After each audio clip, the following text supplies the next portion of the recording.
Hello tout le monde!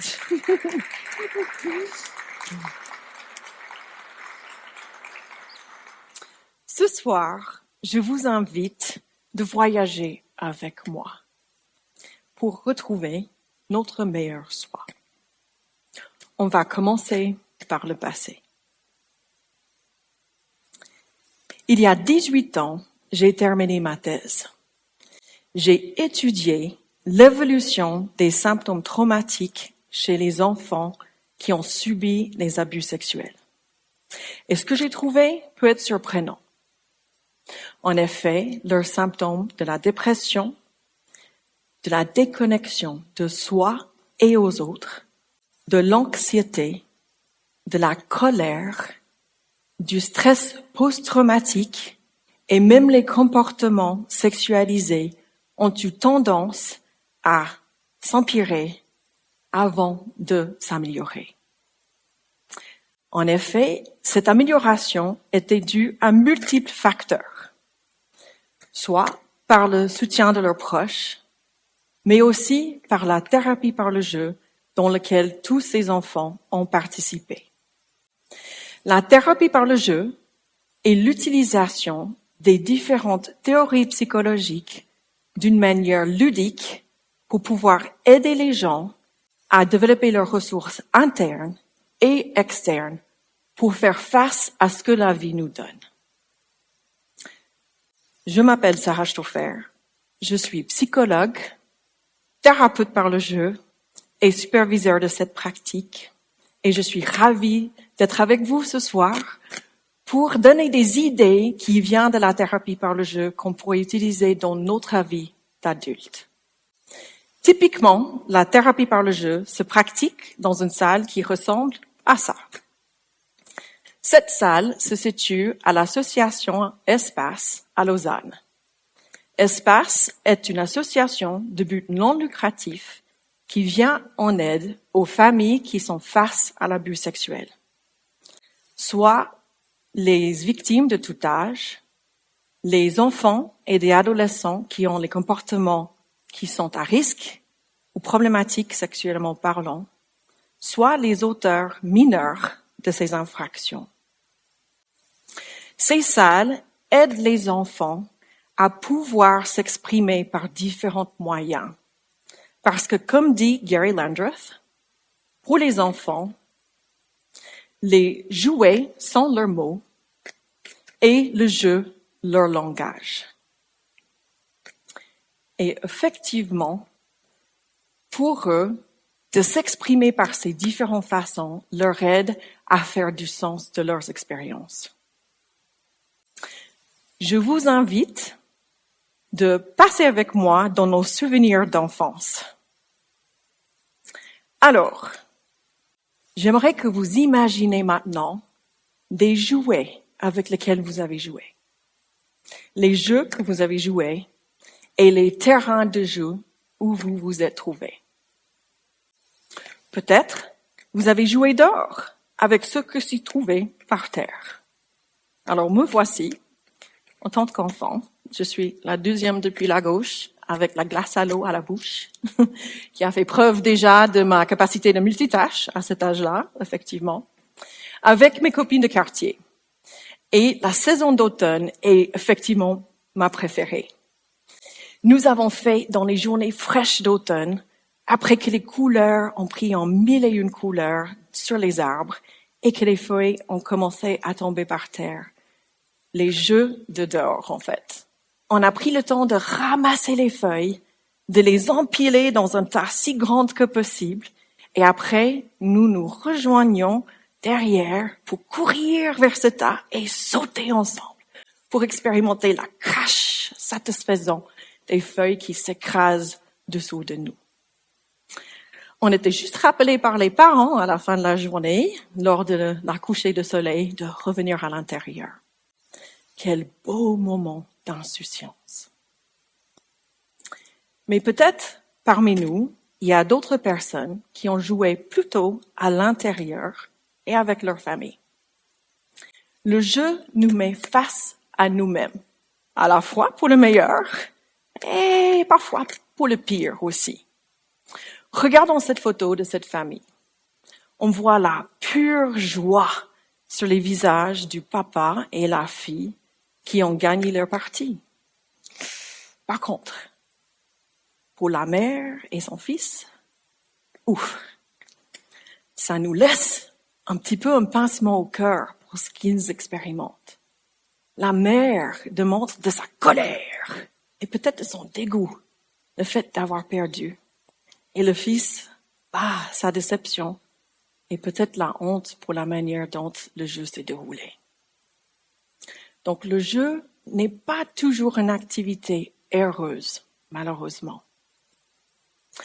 Et ça se peut que dans encore d'autres familles, le jeu est même interdit ou bien limité à ce qui est facile à ranger ou ce qui ne fait pas de bruit. Mais peu importe dans quel cas de figure on se retrouve et qu'on a grandi, qu'on était petit, et on a tous les cas de figure possibles finalement, le jeu peut nous aider à dépasser nos problèmes et à retrouver d'un meilleur équilibre dans la vie. Et si on n'a pas appris à jouer, c'est un moment aussi de réfléchir sur comment est-ce que je peux faire maintenant pour l'incorporer dans ma vie. Alors passons maintenant au présent. Un jour, j'ai reçu un appel au cabinet d'une grand-maman qui m'a dit, avec un petit peu de trépidation et un petit peu de tristesse aussi, je vous appelle pour prendre un rendez-vous pour faire une thérapie par le jeu moi-même. En effet, ma petite fille, elle met tous ses jouets là pour qu'on puisse s'amuser ensemble. Et moi, je ne sais pas quoi faire de tout ça. J'ai jamais vraiment appris à jouer et ma mère a trouvé le jeu frivole, futile. Elle nous a pas vraiment laissé jouer.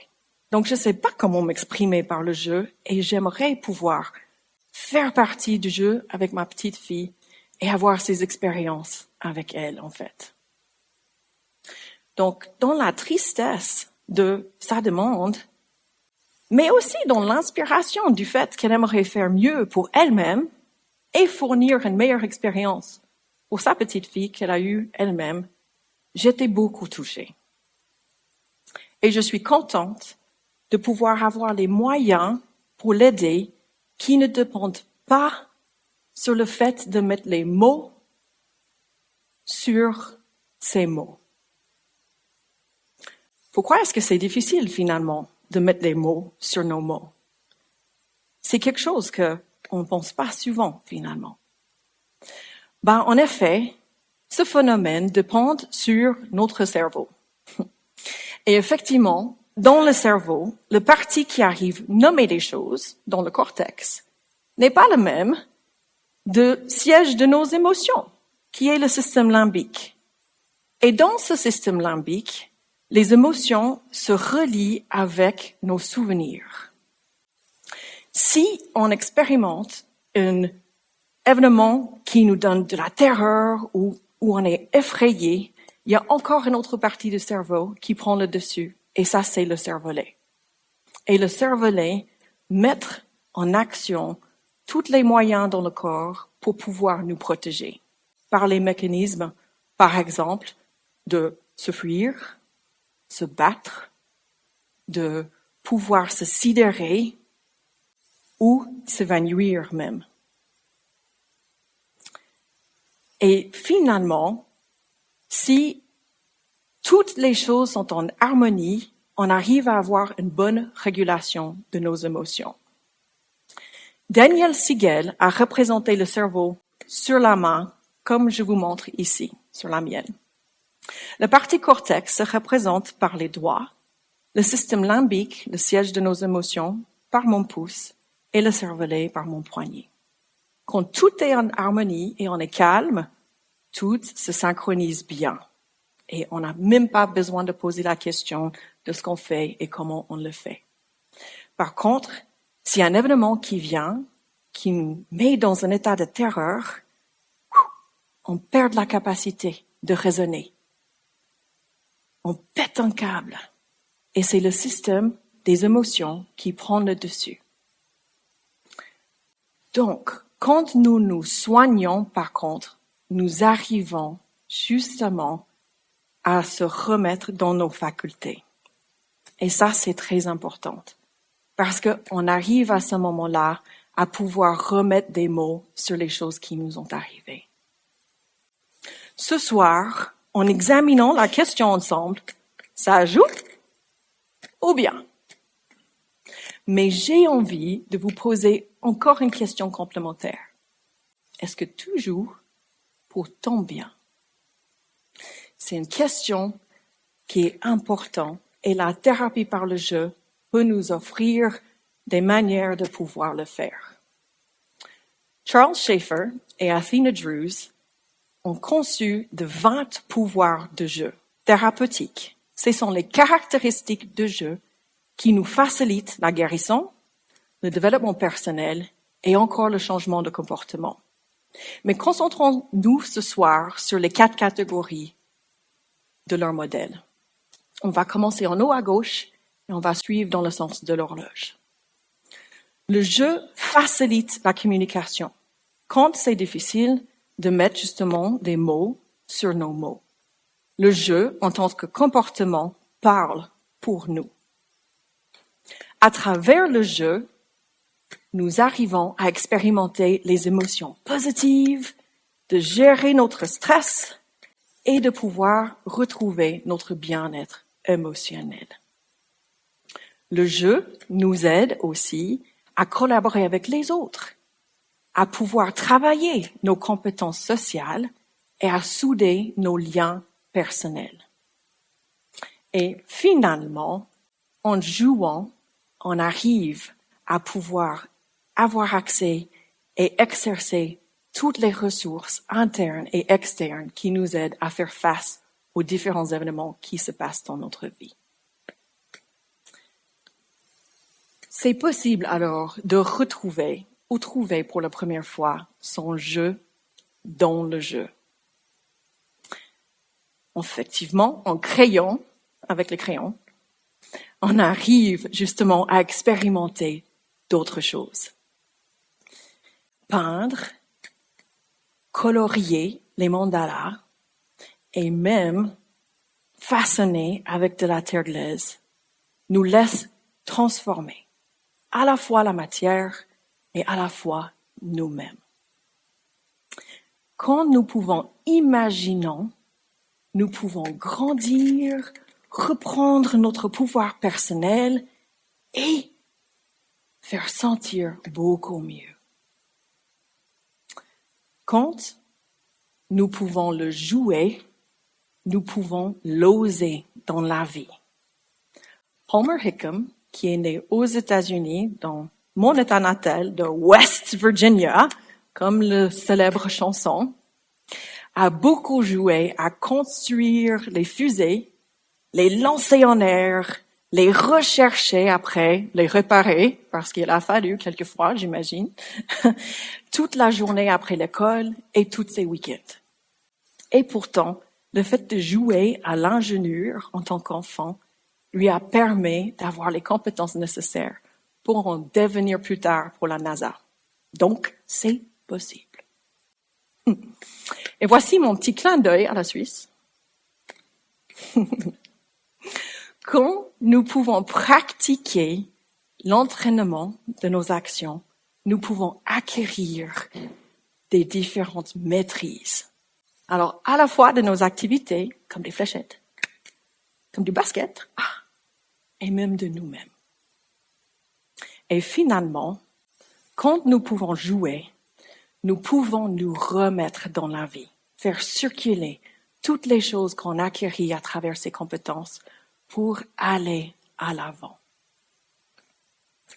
Donc, ce qui est important ce soir, c'est de pouvoir nous souvenir une clé qui nous aide à mettre toutes ces ressources en action. Ça, c'est le fait d'avoir le courage d'être imparfait. Alors, c'est-à-dire de pouvoir avoir droit et nous donner le droit à l'erreur, de faire un petit peu de bruit, et parfois de chenilles aussi, afin de casser les injonctions qui nous lient à un passé pénible. En le faisant, on retrouve une meilleure gestion de nos émotions et de nous-mêmes. Alors, voyagez avec moi. Maintenant, on va vers le futur. Et mon souhait pour nous dès ce soir. Dès ce soir, je nous souhaite de pouvoir incorporer tous ces bienfaits de Dieu dans notre vie, d'incarner les différentes ressources que ça nous inspire et de pouvoir attaquer nos journées comme un enfant de 4 ans.